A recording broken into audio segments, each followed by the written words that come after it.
The word sliced the cabin air like a knife, halting Ava and Ethan Carter in their tracks. The 16-year-old twins stood frozen in the aisle of Liberty Air Flight 447, their boarding passes clutched tightly in trembling hands. Flight attendant Jessica Taylor blocked their path, arms crossed and a look of disdain etched on her face. Ava's eyes flicked to her boarding pass, 2A, first class. Ethan held up his ticket, 2B. They had every right to be there, yet those rights felt as fragile as tissue paper. The other passengers in first class turned to watch, their expressions a mix of curiosity and annoyance. "There must be some mistake," Ava whispered, her heart sinking. She had been looking forward to this trip for months. The National Science Fair in Seattle, where she and Ethan would present their renewable energy research. Their father, David Carter, had insisted on first-class tickets, proud of their achievements. But he was still in Houston, caught up in an emergency board meeting at Carter Innovations, unaware of the humiliation that awaited his children. Jessica Taylor's lips curled into a cold smile. "We'll see about that mistake," she said, her skepticism palpable.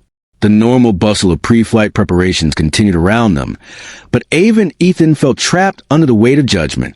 They were impeccably dressed. Ava in a navy blazer, Ethan in a crisp white shirt and tie, honor students and National Merit Scholars. Yet, Jessica scrutinized their boarding passes as if they were counterfeit, holding them up to the cabin lights. "These seats are quite expensive," she announced loudly, ensuring everyone could hear. "Are you sure your parents understood what they were purchasing? First class isn't like coach. There are certain expectations." The implication hung heavy in the air, and Ava felt heat rising in her cheeks as nearby passengers turned to stare, their expressions ranging from curious to judgmental. Ethan straightened his shoulders, drawing on the quiet dignity their father had instilled in them. "Yes, ma'am. Our father specifically requested first-class seats for our trip to the National Science Fair in Seattle. We're presenting our research on solar energy efficiency improvements in urban environments." His voice carried the confidence of someone who belonged, despite the increasingly hostile atmosphere. "National Science Fair," she repeated slowly, as if the words tasted bitter. She beckoned to lead flight attendant Mark Johnson, whose imposing 6-foot frame commanded attention.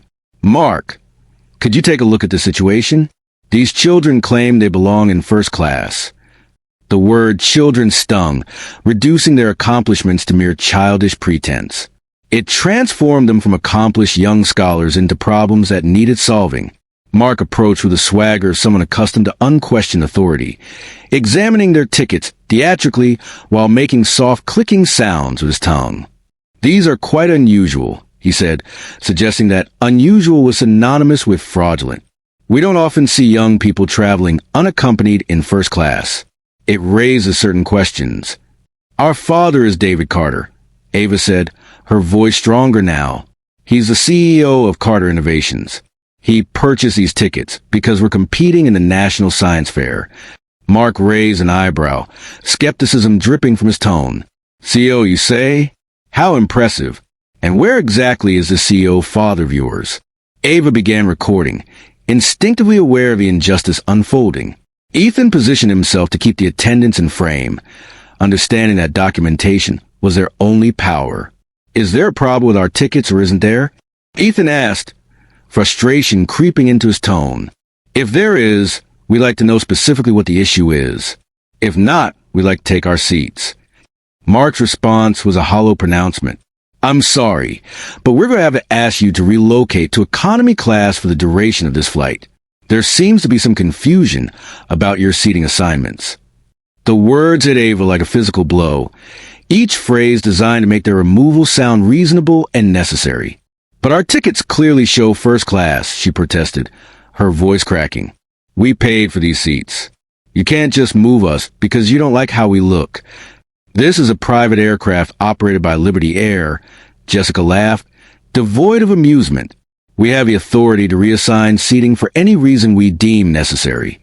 The humiliation reached its peak as they were gestured toward economy, their forced retreat watched by every eye in first class. They had boarded as accomplished students, but were being relocated as presumed troublemakers. As they settled into economy seats, Ava finally reached their father through text, fingers shaking. "Dad, they moved us out of first class. They said we don't belong there. They treated us like criminals." I recorded it all. The atmosphere and economy felt suffocating, not from cramped seating, but from the weight of injustice. Ava reviewed the video footage, watching their humiliation unfold in stark clarity. "Ethan, this can't be legal. They can't just move paying customers because they don't like how we look." "Legal and right aren't always the same thing," he replied, echoing their father's words. "But Dad's going to lose his mind when he sees this." As the flight continued, the tension in the cabin grew palpable. Then, cutting through the noise, came a voice both twins recognized. "Excuse me, what exactly is going on here?" David Carter's tone was calm but carried an undertone of steel. The flight attendants faltered, uncertainty creeping in as they faced someone who commanded attention through presence rather than uniform authority. "Sir, if you could please take your seat, we'll be departing shortly," Jessica said, her confidence waning. "I will take my seat," David replied. "As soon as you explain why my children have been moved from first-class seats I specifically purchased to economy class."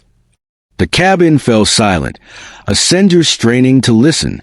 "There was a misunderstanding about their tickets," Mark stammered. "We were following standard protocol for unaccompanied minors in first class." "A security issue?" David repeated, his voice dangerously quiet. "My children, who are honor students and National Merit Scholars, pose a security issue?" The tension escalated as David systematically dismantled the pretense of reason used to justify their treatment. "So the burden was on my children to prove they belonged in seats I purchased? Is that standard procedure for all passengers, or just passengers who look like my children?" The question hung in the air, and the uncomfortable truth began to dawn on the other passengers. The comfortable fiction about legitimate security concerns crumbled under David's methodical questioning, exposing the stark reality of racial profiling. "Perhaps we could discuss compensation for any inconvenience," Jessica suggested desperately. "Compensation?"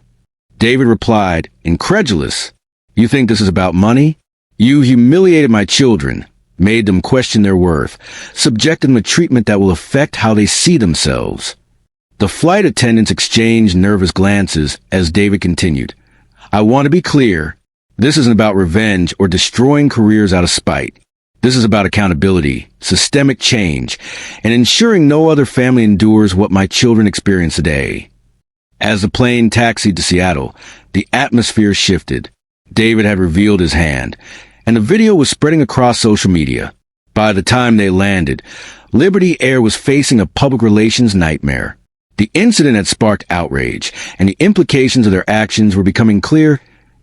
In the days that followed, Liberty Air's leadership moved swiftly to contain the fallout.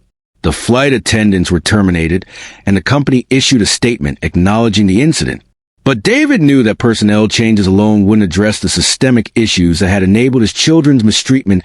ATA press conference during the science fair, David outlined comprehensive demands of change: mandatory bias training, a scholarship fund for underrepresented STEM students, and new service protocols to prevent racial profiling. The response was overwhelming, and the Carter family's experience became a catalyst for broader change within the aviation industry. Ava and Ethan, once reluctant participants in this fight, emerged as symbols of resistance. They handled media attention with grace, using their platform to advocate for justice and equality. Their father's lessons about dignity and responsibility resonated deeply, and they understood that their experience could help prevent others from facing similar humiliation. As the movement gained momentum, David addressed an audience of business leaders and activists, emphasizing the importance of accountability and the need for systemic change. The Carter family's journey, beginning with tears and humiliation, had transformed into a powerful narrative of empowerment and hope. The flight may have ended, but the journey toward justice was just beginning. Together, they would continue to fight for a world where dignity and respect were not privileges to be granted, but rights to be guaranteed for all.